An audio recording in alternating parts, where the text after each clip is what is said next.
If your insurance plan cost 50% of what it does now, would that solve a lot of problems for you? My name is Allison DePauli, founder of Altiqe Consulting. We help employers like you control your healthcare spend and get budgeting predictability, all the while with the happy side effect of better access to higher quality care for your employees and lower out-of-pocket costs at the same time. For the best advice about how to shrink your benefits budget, make it predictable and controllable, there's a subscribe button down here somewhere. Subscribe and we'll notify you when we upload new videos. I was on the phone with a prospect last week and we were talking about all the things that we do at Altiqe. Help employers get budgeting predictability, force transparency from all vendors so you know what you're paying for, source services for high quality at a fair price, take a hatchet to your RX spend, and all without adding to the already substantial employee burden. In fact, with the goal of reducing that burden as well. As she started asking me how we do those things, we talked a little about some of the strategies we use, and she said, "Hold up, my people will never go for that."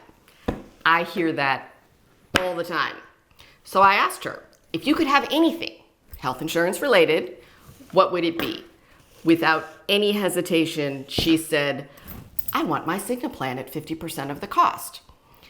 I kind of had to raise my eyebrow at that, and then I asked her, would that really solve your problem?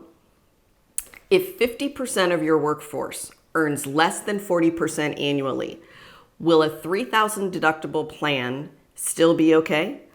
Will a $30 or $50 or $100 copay, or better yet, deductible and copay pharmacy plan still work? I don't think so. I think that employer cost is not the only problem, because for a $3,000 deductible or a $30 copay for a drug, that means no access to care for a significant part of your population. And I've seen it for years. Employers spend an awful lot of time and an awful lot of money working on their healthcare budget and shoehorning their plan into that budget. And employees complain.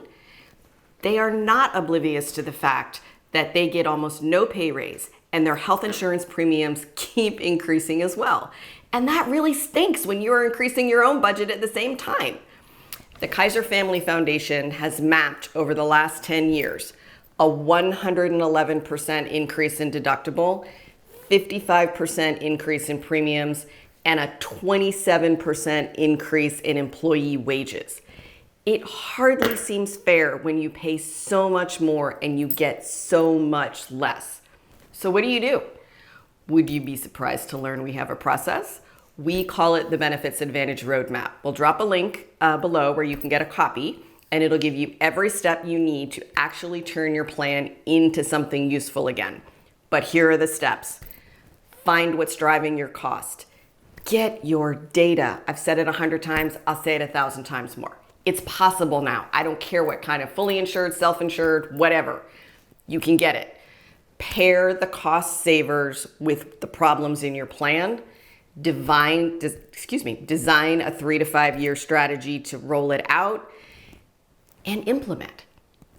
It does require you to think about how you pay for care and how your employees consume care a little bit differently. But here's something that nobody talks about. Employees are consumers of care and have even more limited budgets than you do. They want high quality care. They don't want to be buried in administrative garbage, and they want their families to be well taken care of. Really, a microcosm of what most employers want for their teams. Use that to your advantage. Help your people access care when they need, as much care as they need when they need it, and ultimately, that will keep your costs down. I know it sounds oxymoronic, but it works. Communication is key here. If you're going to help people consume care in a different way, if your plan is going to force it, you're obligated to help them. There are some terrific low-cost tools that will help you communicate year-round, not just at open enrollment when half your people are sleeping or foofing around on their phones, so they can get information and help when they need it.